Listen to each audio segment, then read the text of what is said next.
Assalamualaikum warahmatullahi wabarakatuh. Perkenalkan, nama saya Diki Maulida Anugrah. Saya dari kelas PKO 2A dengan nomor induk mahasiswa 2005 11 13 83. Di sini saya akan melaksanakan UAS dari mata kuliah pendidikan kewarganegaraan, yaitu dengan mempresentasikan video tentang wawasan Nusantara. Langsung saja. Wawasan Nusantara berdasarkan TAP MPR pada tahun 1993 dan tahun 1998 tentang GBHN. Wawasan Nusantara adalah cara pandang dan sikap bangsa Indonesia tentang jati diri dan lingkungan yang mengutamakan persatuan dan kesatuan bangsa serta kesatuan wilayah demi tercapainya tujuan nasional.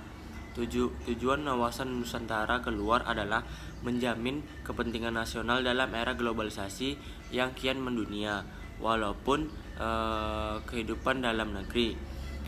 Kemudian turut serta melaksanakan ketertiban dunia berdasarkan kemerdekaan, perdamaian abadi, keadilan sosial, dan sikap saling menghormati.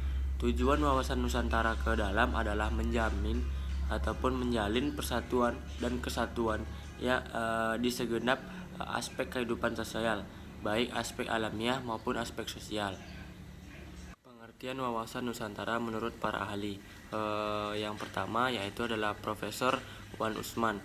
Menurut Profesor Wan Usman, wawasan Nusantara adalah cara pandang bangsa Indonesia mengenai diri dan tanah air sebagai negara kepulauan dalam segala aspek kehidupan yang beragam. Kemudian yang kedua yaitu adalah Munajat Danusaputro tahun 1981. Menurut Munajat Danusaputro, wawasan Nusantara adalah cara pandangan bangsa Indonesia tentang diri dan lingkungannya dengan dalam eksistensi yang saling berhubungan serta penerapan di tengah lingkungan berdasarkan asas Nusantara.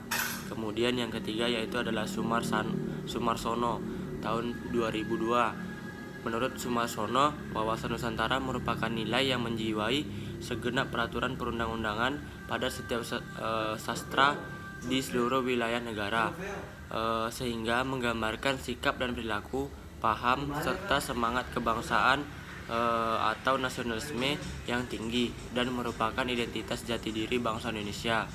Fungsi wawasan Nusantara. Fungsi utama pada wawasan Nusantara adalah sebagai pedoman, panduan dan acuan bagi bangsa Indonesia dalam bernegara. Fungsi wawasan Nusantara sejatinya terbagi ke dalam 4 kategori. Kategori yang pertama yaitu adalah wawasan pertahanan dan keamanan nasional, mengarah pada pandangan geopolitik negara Indonesia. Pandangan tersebut mencakup tanah air serta segenap wilayah negara Kesatuan Republik Indonesia. Kemudian yang kedua, wawasan kewilayahan Indonesia, termasuk pemahaman mengenai batas wilayah Indonesia agar terhindar dari potensi sengketa dari negara lain. Kemudian yang ketiga yaitu adalah konsep pertahanan nasional. Konsep ketahanan nasional yang memegang peranan penting dalam perencanaan pembangunan, kewilayahan, serta pertahanan keamanan nasional. Kemudian tujuan wawasan Nusantara adalah mewujudkan nasionalisme yang tinggi di segala aspek kehidupan rakyat yang lebih mengutamakan kepentingan nasional dibanding kepentingan individu, kelompok, golongan suku, atau daerah. Asas Nusantara. Asas wawasan Nusantara merupakan kaidah atau ketentuan dasar yang wajib dipatuhi, dilakukan, serta dijaga untuk seluruh elemen masyarakat agar tercipta perdamaian serta keseimbangan di Indonesia. Serta keseluruhan ada beberapa asas wawasan Nusantara yang wajib kamu pahami. Di antaranya yaitu adalah 1. Asas solidaritas.